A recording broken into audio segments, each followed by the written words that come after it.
took gossip. We took gossip to a high art form. Oh, wait. You always say that, Johan.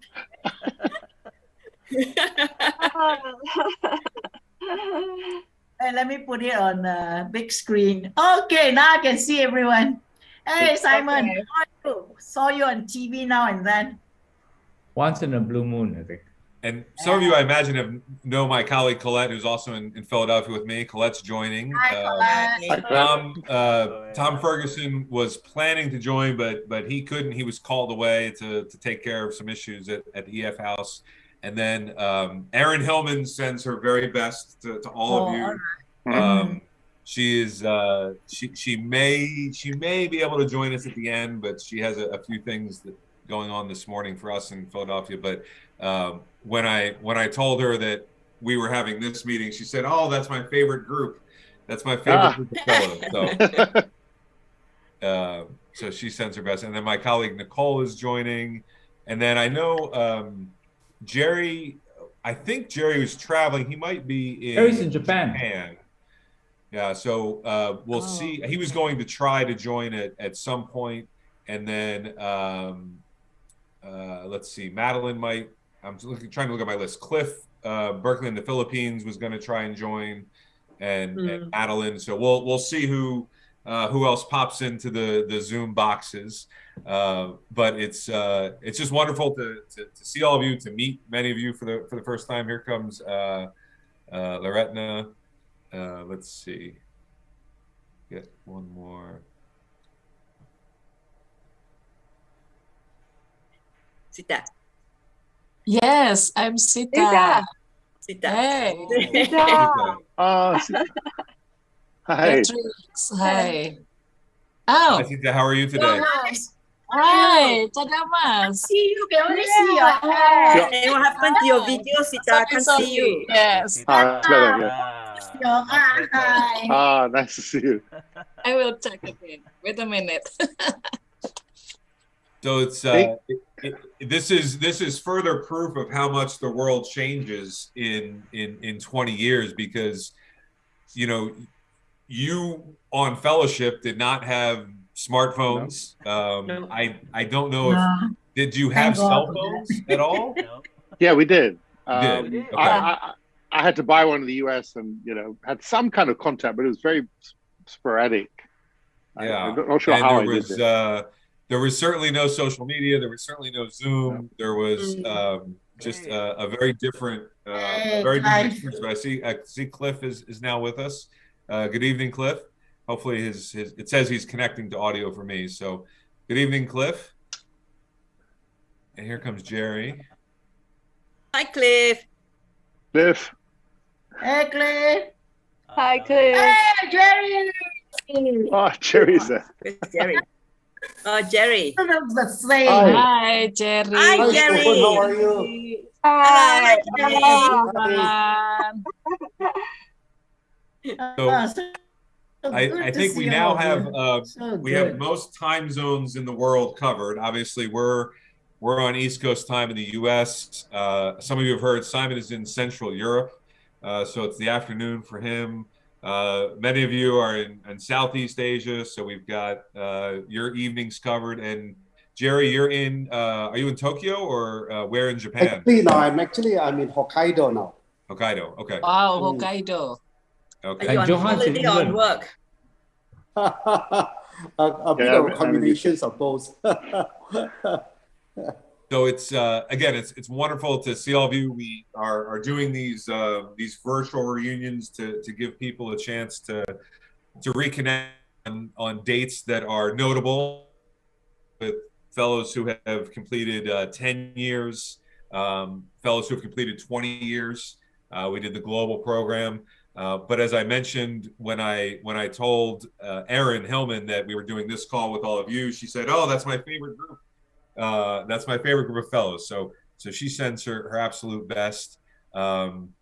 And it's not the same as being in person, and it's not the same as sharing a meal with all of you, but it's at least an opportunity to see each other again. And what we've done in other calls is really just kind of go around and hear updates personally, professionally, what people are looking forward to in the future, what they're most proud of looking back over the last 20 years. So this is really for all of you, and I want to turn it over to anyone who would like to just jump in and maybe share their updates, their perspective. I'm happy to talk about EF. We have a lot of great things happening at EF, but I'll save that for the end because this is really for all of you. So who would like to start? Simon. Simon. All right. Short. Yeah, he started on the first day in Philadelphia. So you might as well start. I am the most boring one. I can't remember what award did we give Simon, by the way. What award did we give you, remember? 2002, I was a professor. I don't remember Simon being the first to speak. No, but he was given an award. He was always speaking, I know. Okay. Give me a break. I will try again. Good to pull your leg, Simon. So I am the most boring one. In 2002, I was a professor. I am still a professor. I'm still teaching for 3 or 4 more years. In 2002, I was running a think tank. I still chair exactly the same think tank. We're going to celebrate our 60th anniversary end of this year. I was also at that time the National Environment Agency chairman for Singapore. I'm not doing that anymore, but I'm actually in Europe as one of our ambassadors. I live in Singapore, but I've been traveling off and on for Singapore to Europe and other places. I think the only other big difference is that I'm in a large law firm where I'm actually a senior consultant to a large law firm. In between though, my son, who never came to Eisenhower, never, not allowed. He's now 24, he graduated. Wow. So I just saw him on his graduation holiday. I've published, I think, 5 more books since the last time we've met. And basically, I've also been on a couple of boards. It's been a delight to keep up with some of you individually. I saw Johan every now and then until he absconded from Malaysia. He left Malaysia under very mysterious circumstances, which I hope he explained to us. I see Pak Jerry every now and then in Jakarta. Then suddenly he turned up in Singapore, again under very mysterious circumstances. So we'll have to ask Jerry about that. Last but not least, it's been my pleasure to keep in touch with Soo Hoon and to some degree Mad. I didn't know either of them before Eisenhower very well. So actually, it's been a real effort to, a real adventure to keep in touch with not just some of you in the region, but even in Singapore with our own Eisenhower fellows. So that's my very short attempt to be absolutely boring and start us off. Oh, Marlene is on. Marlene is coming. Marlene Ramirez, the political activist. Hi, Hello. Hi, Marlene. I'm joining because I miss every one of you. Hi. Hello. Hello, Marlene Ramirez. And Marlene, nice to meet you. And where are you? Where are you, Marlene? Sorry, I'm late. Hello, no thing. Here comes Madeline. She's coming into the room, so you'll see her pop up on the screen in just a minute as we're keep continuing to. Oh, that's Mad. Just asking where.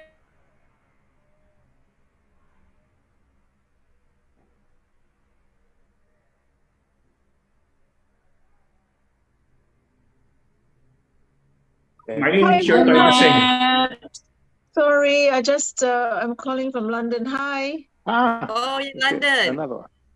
Hi, Mad. Hi. Hi, Matt. Who else do we miss? Hello, everyone. Yeah. Hi, Jerry. Hello. Good to see all of you. Oh my Marlene, goodness. are you still in Manila or which part of Philippines? I'm in Manila. Yes. I'm back. We have 3 more Malaysians who are not here. Yeah. There were 5 of us. So the 3 Malaysians are not here. Only the 2 Malaysians are here. We're missing Gauth. Jasmine, Now, and Judith, Judith Abdul and Karim. Halim. Yeah. And then Oh, yes, Halim. Halim. Singapore is Halim Birman. represented, man, fully. Yes.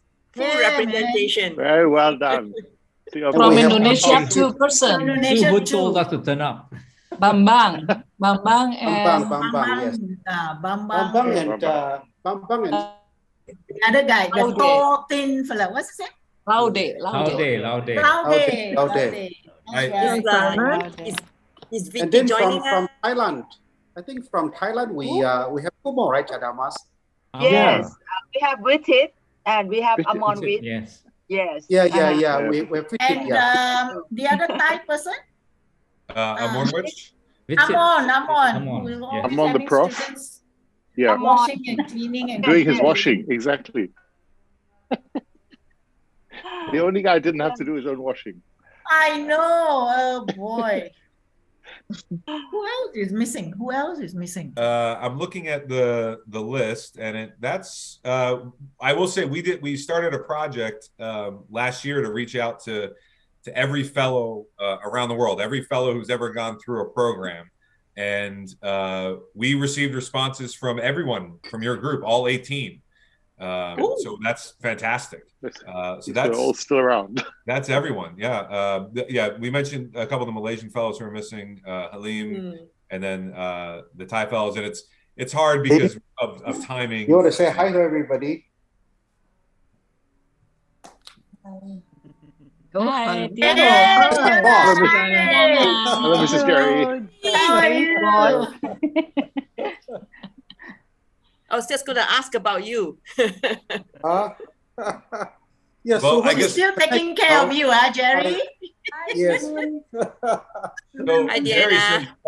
since Simon mentioned your name, and would you like to go next and just kind of share your updates and how things are with you and what brings you to Japan? Oh, me? Okay, sure. I'm still doing the same old, I'm still just doing, my banking stuff. Okay, so nothing new, nothing spectacular. And what happened the last 2 years, 2.5 years now? Actually, we have been hunkering down in Singapore because of COVID-19. So these days we split. We used to spend about 50% or 60% of the time in Jakarta, and Singapore about 25%. But now actually the percentages actually reversed. So that's why I got to meet up with Simon now and then. So we should actually connect. Definitely, we should definitely. Yeah. I didn't know you're in Singapore so much of the time. We must catch up. Yes. Yeah. So yeah, kids are both grown up now. Joshua, my 30 years old son has got married, and then my 28 years old daughter, I think, remember Suhun, we went to Simon's place, okay? So my 28 years daughter just got engaged. Yeah, I mean, I think, in terms of career, the same thing. I'm still doing financial services. That's the only thing I know. Technically, Jerry, 20 years ago, you were jobless, technically. Yeah.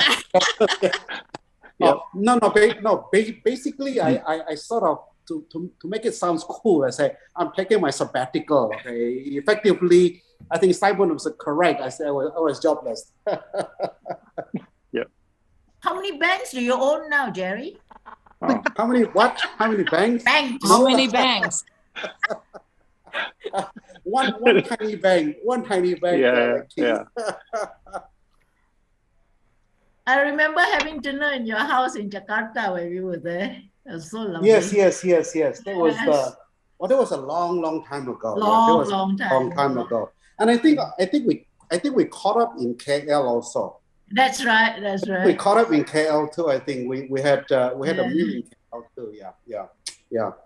Yeah. And I had dinner with you and your family, I guess, and that was like around this time, mid autumn fest. I remember the mooncakes. I had dinner with you in Manila, Marlene, if you remember. We went to your at house. home. Yes. Yeah, at home. Yeah, it was lovely. And my sons had lovely dinner with Suhoon. Thank you, Suhoon. On their first trip to Singapore. But that's so long ago, right? Yes. Yeah. So long. But they still remember, they still vividly remember their experience of having a buffet dinner with Suhoon's family, and very polite. But next time I'll share to you details of their beautiful experience. Okay. I must say, I joined EF in September of 2020, and I've been able to talk with fellows around the world, so South America, Africa, Asia, Europe, Middle East, and one of the most common things that I hear from fellows is no matter what part of the world, Eisenhower fellows eat very, very well. Every Eisenhower fellow knows the value and the importance of a good meal.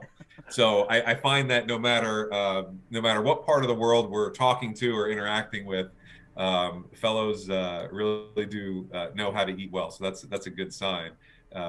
Marlene, can you share with us what's been happening for you, and maybe what's coming up in the future? Well, I'm still with the Regional Organization of Rural Development, civil society organizations, and it's the same organization but doing things differently. So I haven't seen Simon for some time in the realm of ASEAN engagement, but I think we are very happy that my organization is almost getting to the point of putting rural development at a higher pedestal in ASEAN. So there will be the first master plan on rural development, which we are helping ASEAN Secretariat and senior officials craft. It will be accepted by the ASEAN Leaders Summit this November. So, it's not easy, but it's something that we worked on the past 10 years. So we're very happy with that. For us, it's a milestone. And that, in a way, is also, we thought, a response of ASEAN in the context of the pandemic, and the silver lining of the pandemic helped us drumbeat the work that we do as far as working with the rural people and rural poor communities.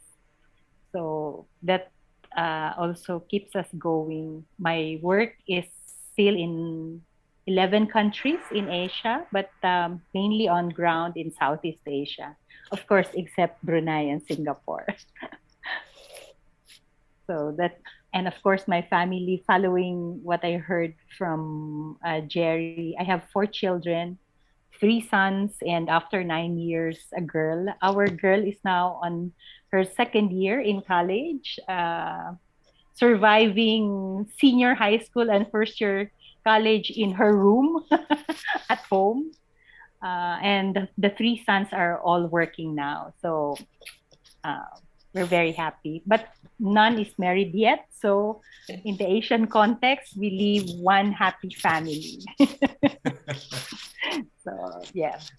My eldest is 31st, then going 30 for the 2nd one, and 28 for the 3rd son.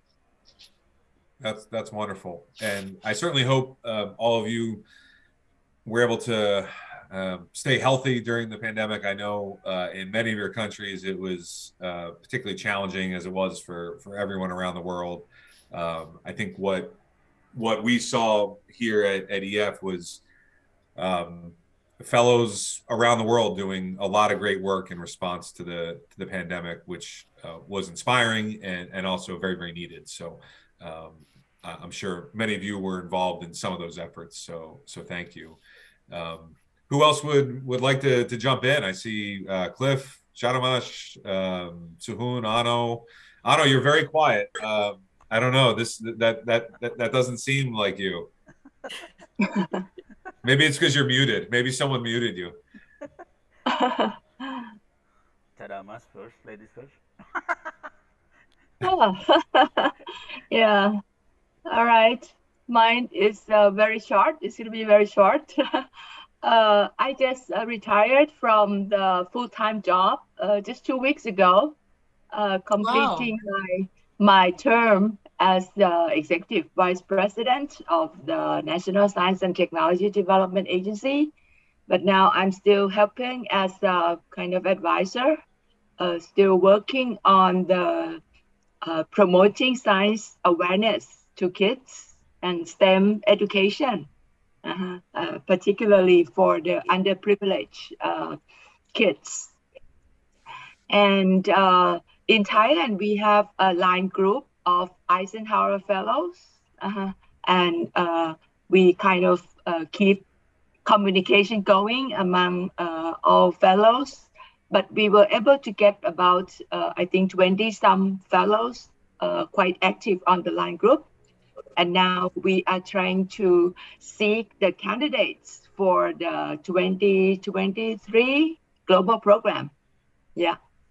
Other than that, I now have more time to spend with my family. Yeah. And so I still welcome any fellows who's coming or passing by Bangkok, Thailand. Just give me a call and we can go out for a meal. Yeah. Previously, I get a chance to. Yeah, I call Kajaramas. Yeah. You are coming. Yeah. Oh, yeah. Just let me know. Yeah. Shadamas. Yes. I'm actually in Bangkok. I've been in Bangkok for 2 years, so it's my fault I did not reach out. Sorry. And with the COVID, everything is locked down anyway. Oh, you mean now you are in Bangkok? I'm in Bangkok. Yeah, I just moved to another apartment, but we've been here for a little over 2 years. Oh, really? Working where? In the middle of COVID. We're doing some work with the World Bank here in Bangkok. And the Asian Development Bank office here too. Yeah, and before that, I was in Jakarta for 4 years. I saw Jerry for coffee one time. Yeah. And Onno. Yeah. Yes. Yeah, so I try to get in touch reach out with to you, Shadamas, and join the line group. Yeah. Okay, I try to get in touch with you while you're in Bangkok. Yeah. I have a friend working at ADB also, but now he's moving to Manila. The office in Manila. Yeah. Cliff, that's great. I'm glad we can connect you with the Thai fellows. I will say they're a lively group, very active.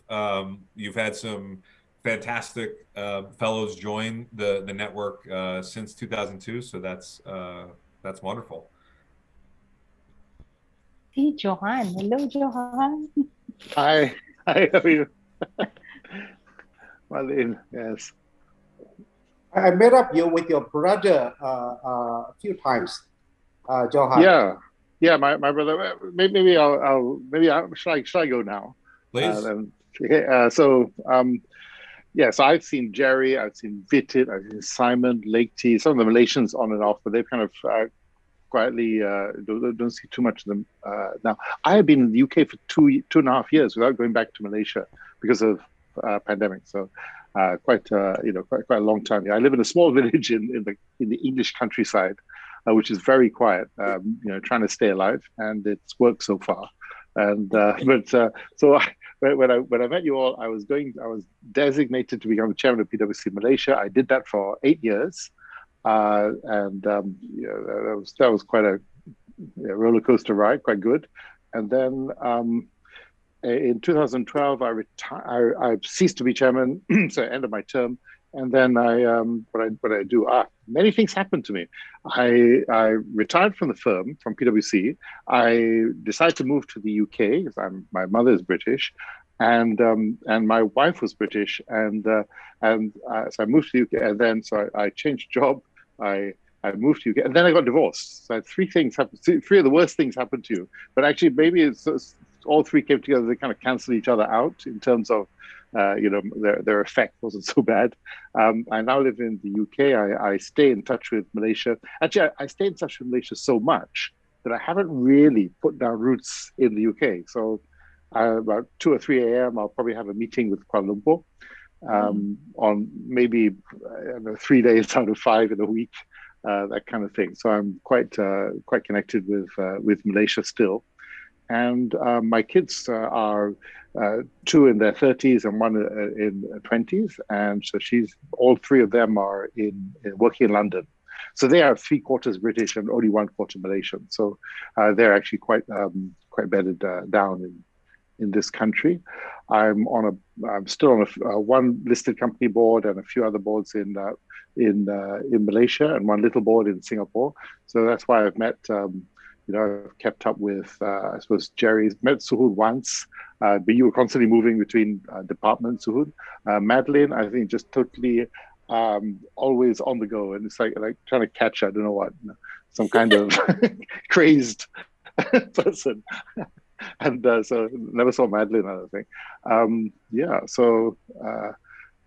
Quite a number of things happened. I must say, Eisenhower has been very helpful for me because I've been in the area of sort of financial services regulation, all kinds of Sarbanes-Oxley, all sorts of stuff that has impacted Malaysia. And me being able to remember, going to God knows what, the US Fed and I even met, I think it was the American DOJ, so many different organizations from all over America was very important.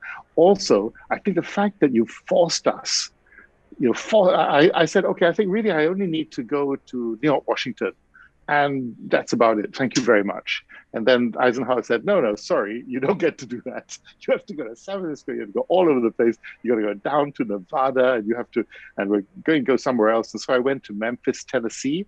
And one of my most cherished memories, I still cherish, is going to this African-American sort of, 100% African-American. I was the only person who was not.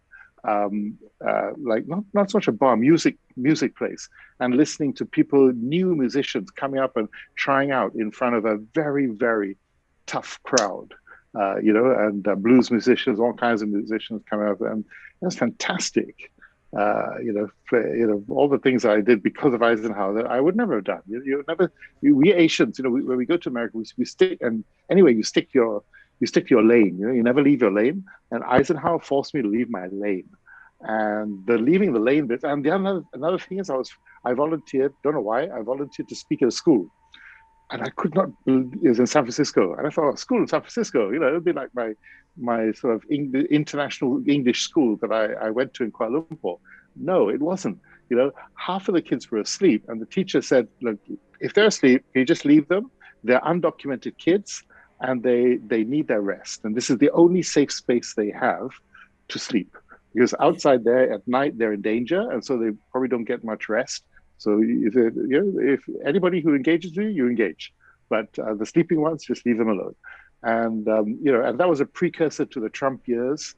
And I kind of understood what was happening because of my little experience of about 1-2 hours in that school with that teacher. And my regret is I didn't keep in touch with the teacher. You got us out dinners with ordinary people's houses and all over America and all that. I didn't keep touch with that. That's my regret. I wish I had. I can imagine they are great people. Now I understand more. Now I'm more mature. Now I'm grown up. So there we are. That's me. Thank you very much. Hang on. That's really that's great. And that's wonderful for us to hear as staff.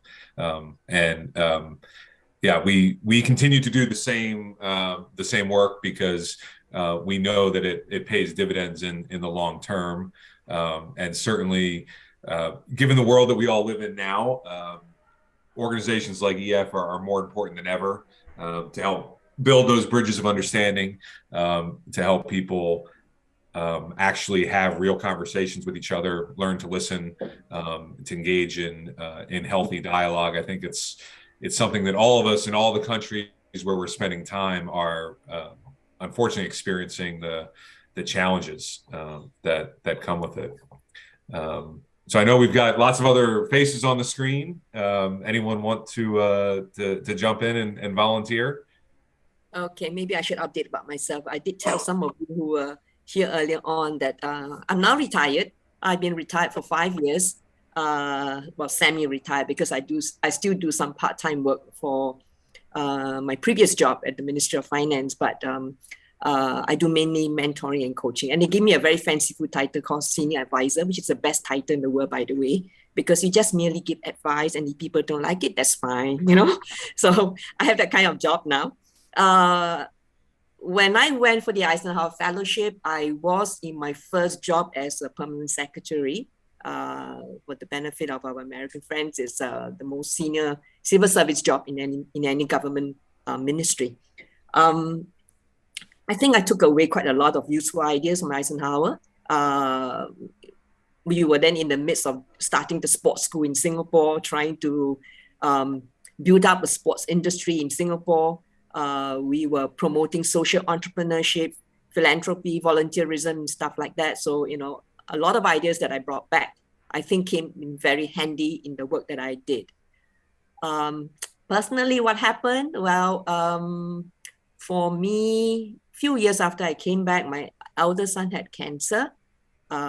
He was only 14 plus then, but he went to remission, then he had a relapse, and well, he's now married. So my two boys are now married. Sam is now 33 and Russell is 31. I'm not a grandmother yet. Been praying for a new life, and one day one of my sons said, "Mom, we got a new life in the family. They got a dog." So I was told that I have to pray more specifically. So I'm still waiting to be a grandmother, but not yet. Yeah, so that's kind of the update that I have. Yeah. That's great. Thank you, sir.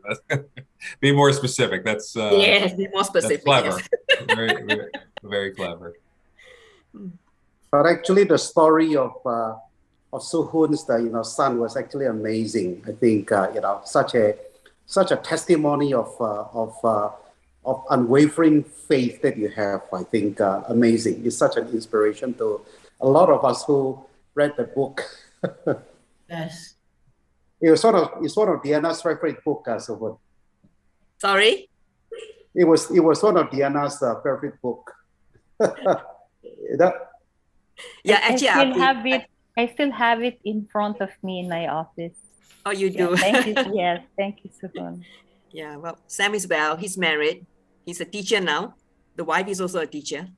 Ah, wonderful. Yeah.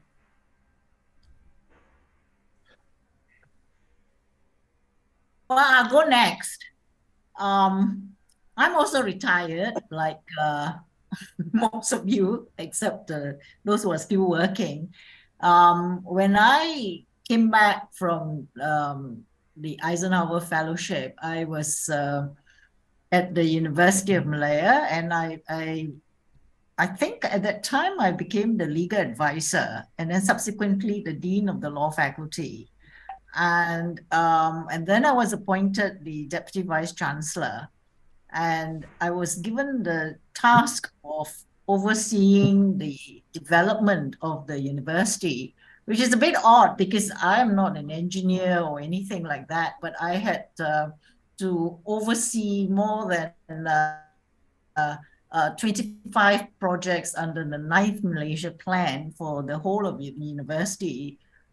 Contractors, all kinds of the architects and the building and so on. So it was actually quite a challenging task, but I really enjoyed the 3 years that I had. And midway, I think Gauss became the vice chancellor, our Eisenhower fellow. And so he became my boss, but I did not stay on. And then I retired soon after the end of my term as a deputy vice chancellor. But I was appointed to the Human Rights Commission of Malaysia, SUAKAM, and I was the deputy chair there for 6 years. So I held on to the position as the Human Rights Commission, and I at the Human Rights Commission at SUAKAM, my two major tasks that I did was to actually sit at the public inquiry of the 2 birthday demonstrations. I think at that time it was a really big thing because demonstrations were actually not still not allowed. But at that time there was the Peaceful Assembly Act, so there were all kinds of issues arising from the public assembly, peaceful assembly. And then I retired in 2016 after the end of my term at Suwakam, the 2 terms. The other thing that I did when we all came back after the fellowship was to be part of the Eisenhower Fellowship of Malaysia. And Johan was at one time the chairman, and I was, for some reason, made the treasurer, and what do I know about finances? Anyway, I was a secretary, and I'm still part of the Eisenhower Fellowship in Malaysia. Not very active now, but at one time we used to meet regularly, and I think like somebody mentioned it, Chadamas mentioned it, I think that we are looking for new fellows for the next year. We did not do so well in the last session. I think no Malaysian was selected, which was quite unfortunate because I think this is the first time that it has happened. Hopefully I'll pass the message to the current chairman of EF Malaysia, and hope that we will get something done. So I'm basically fully retired.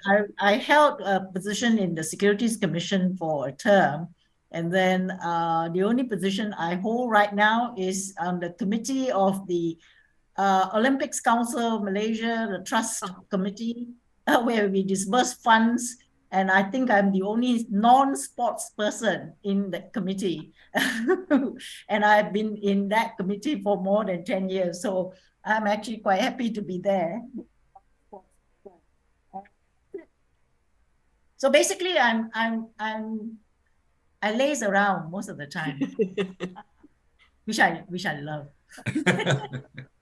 So now that you're retired, Lake T, I could call you up next time I'm in KL. Please, Marlene, you mean you've been in KL? I feel guilty because I move around the different countries.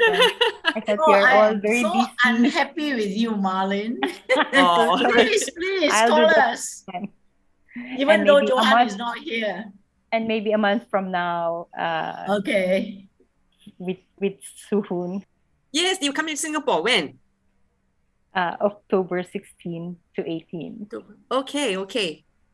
I'll take note of that. Yes. You're muting yourself, Marlene. We can't hear you. I'm sorry. Yes. Yeah. I said, well, Madeline is in London, but maybe Simon, if he's around. I sit in the Grow Asia Council, which is based in Singapore, and it will be the first regional conference post-pandemic. Well, it's still pandemic, but now that we could move around again. I will be back by the time you come. Yes. Okay. I'm definitely flying back just to see you. No. I'm only here till the end of September, early October. Shall I go next if you're done? Please. Yeah. So as you can see, it got cold. I went on to put a jacket. And I shifted around the apartment until I could get better reception. So it's Madeline, the one whom Johan was trying to catch. I could not. I don't know why. I think I know why. I dropped out of the Eisenhower network because I gave an old email address and Singtel rudely canceled it without telling me. So nobody could reach me again except the people in Singapore who Suhun especially, who keeps track of me. And I always say when we get together in Singapore, which is quite often, that if there's free food, I'll just turn up. So that's how you do it, Johan. We had dinner at Four Seasons, Madeline, if you remember. I am in England. I just finished watching the funeral procession, so did I. Any excuse for not finding me in this on this same island, Johan. Where are you, Johan? Yeah. Anyway, so I'm in London because I brought my younger son to UCL. He's just enrolled. This younger son was exactly 15 months old when I came to join you guys at Eisenhower. So now he's 21 plus, right? Yes. The other son is 27 going on to 28, and he's a lawyer. So that's it. Enough of them. Enough about them and enough of them. As far as I'm concerned, well, do you remember at the closing evening when we all went up to the podium and they gave us a little badge, and I was told, you have to come back and finish this, okay? So I think you all recall that I faded out from the program for a little, like a week or 10 days, and I was kind of late coming back after you all went to Grand Canyon or something. Namely because my marriage was falling apart, and I had to go back and be nice to people, and then came back. And recently, one of the senior Eisenhower people said, "Oh, you know, we almost struck you off the roll," but I did come back. I did finish. I finished later than all of you. I kept my promises and wore the badge proudly. And on the way out, they said, well, you know, the Eisenhower program will change your life.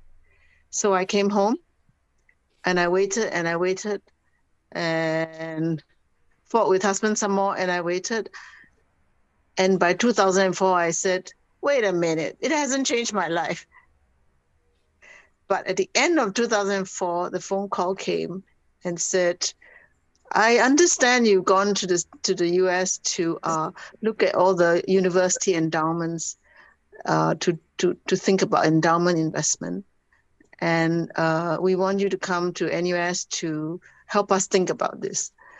And that really began the big change for me. I began to look at this sector very seriously. I did 3 years NUS, and then I came out to set up my own advisory company to advise large family offices, and also volunteer at other universities to advise them on their endowment. So blah, blah, blah, blah, blah. Fast forward, it's been 20 years. I am trying to retire. I sold my business, and then I got dragged back into other things, and now I'm trying to retire. And I was told by a very good friend who is also sort of like in the government service, but is not so good. You need to retire to get it right. So I'm still working on it. What else have I done? I became a published poet, and now I'm working on my 12th book. Yeah, well, get in touch with me if you want to buy books, because poetry books don't sell. And I'm just kidding. Well, that's it. I mean, I think after Eisenhower, oh yes, the marriage fell apart. Really, it did. But that's a long time ago now. No, I am enjoying this phase of my life. It's slightly different. It's taken a very different trajectory, actually, after Eisenhower, and because of the Eisenhower stint. So so nice to see everybody. I'm sorry I haven't been in touch, and I'm fell out of the mailing list. But I think now you know where to find me. So no excuses. Just call, just buzz, anything. Even worse, I'll cook you a meal if you come. Okay, that's it. She's a fantastic cook, by the way. Wow. We have Yeah. to try. Yeah, it's Wow. fantastic. No. You come and catch me first, Johan. In your words. Okay, thank you.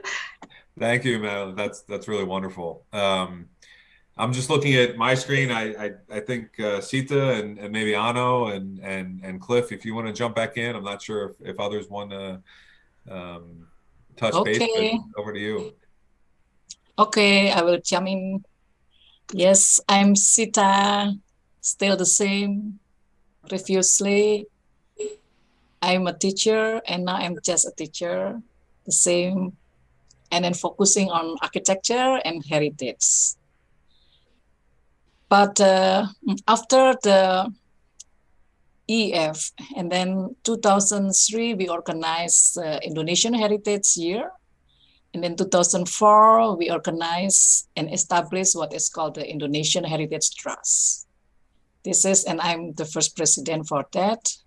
And up to now, we had already an annual meeting. Last August is the number 17. So every year we had a heritage together with various heritage activities in Indonesia. And next year I will be retired from the universities, but now I'm very busy with a lot of things.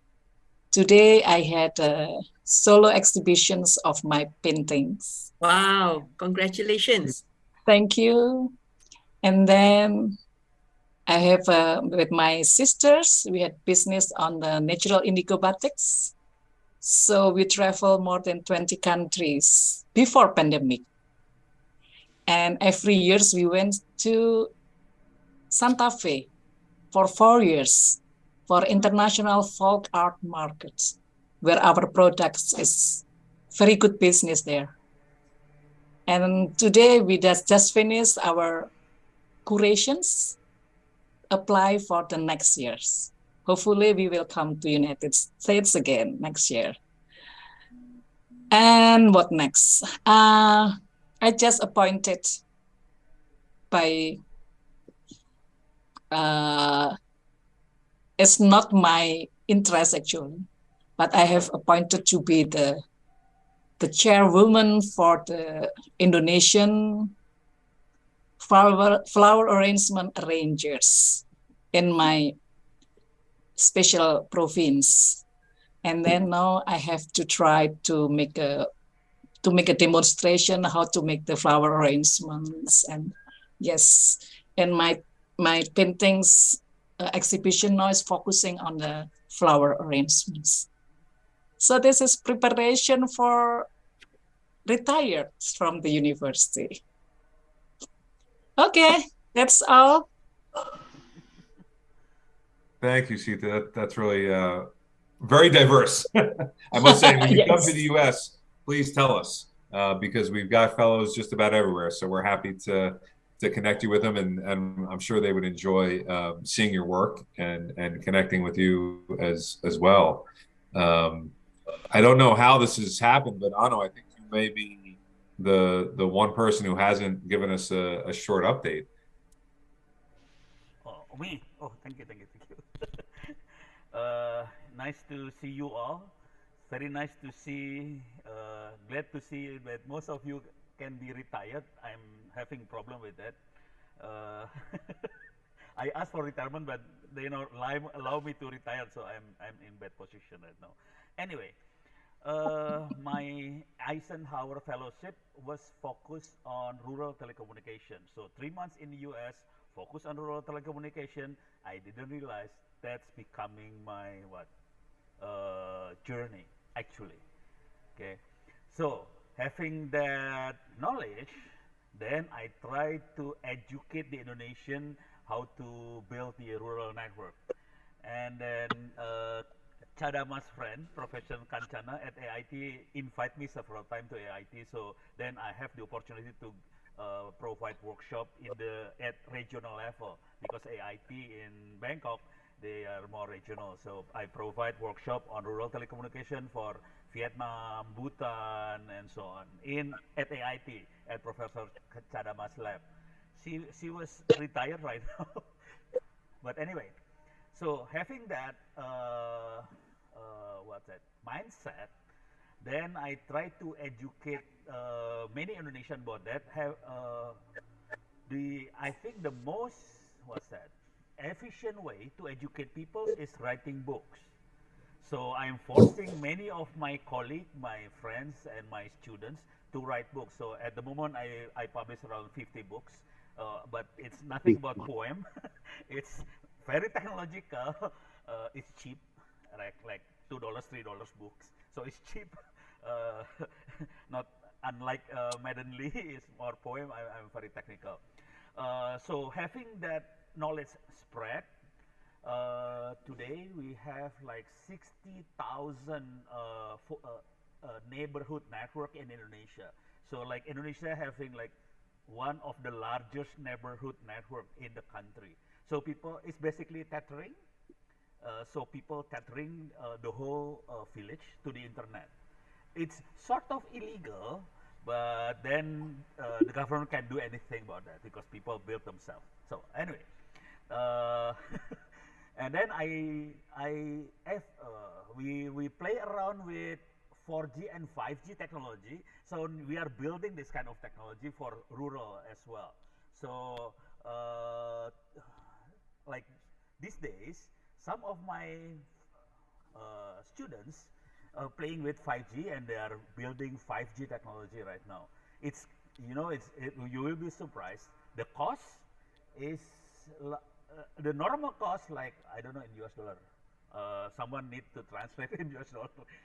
1 to 2 million rupiah. I don't know, it is in US dollar. Divide by 10,000, something like that. But then the technology is very simple, so we can build using nearly off-the-shelf equipment. It costs only like 1,000 US dollar each. So we can build something like that. So having that implemented, and then in Indonesia we have like advisory body to the president. It's called Lemhanas.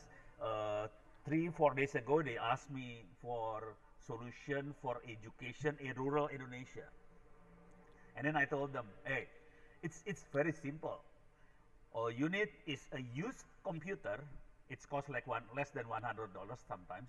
$200 is at the most used computer, and I can plug a USB with all the operating system, all the e-learning software, everything. The USB costs like about $5. So all you need is $5 USB, and we can educate the Indonesian student in rural without any internet access, because we are having a lot of problem with internet access. So that's what we are doing maybe now and the near future. We are trying to spread the knowledge for rural Indonesians, how to access the knowledge without internet access. That's our challenge right now. So basically that's my whole story, and I know like Madeline, you are also working on rural, so hopefully we can collaborate on these things. Hopefully we can spread the virus to other countries as well. So thank you, Patrick. Thank you, everyone. Back to you, Patrick. Thank you. Oh, thank you, Onno. And one thing Onno did not mention is 2 years ago in 2020, he, many of you may already know this, but if you don't, he received a very prestigious award, the Jonathan Postel Award from the Internet Society, for his work to bring internet access to millions of people, really. So that's quite an accomplishment. EISENHOWER, actually. The foundation of that is EISENHOWER. Thank you, Patrick, and EISENHOWER. Thank you. Yeah. So one thing I'll be remiss, I've gotten pretty good at taking Zoom pictures. So I want to try to take a Zoom picture of your group while you're here. I'll count down if you want to orient yourself correctly. Colette's shaking her head. She doesn't like my Zoom pictures, but we'll do the best we can. Okay, 1, 2, 3. That's pretty good. I get some reflection from my head, but that's a good picture. Any other updates you'd like to share? I can share a few things from EF, but I want to leave this time for all of you. So may I just have a rejoinder to Onno? Thanks, Onno, for mentioning the possibility of working together in the future. We are actually piloting digital agriculture for smallholders in 4 countries, including Indonesia, Vietnam, Cambodia, and the Philippines. So okay, I'll keep in touch. Yeah, Yes, thank you. Thank you. Can I just add one thing? I didn't mention much about my Eisenhower experience. That fall we were in America was the year that America decided to invade Iraq. So it was actually a very tumultuous time. And in many different fields, so much change. And I think in many ways, it really helped shape my thinking about America in the 20 years since then. So really thankful to Eisenhower for that. And I think all of us have, been in and out of the country. Most of us have been in and out of America and gained from that. This year I was there, but I sadly didn't think of dropping by Philadelphia. I should have. I went from New York to Washington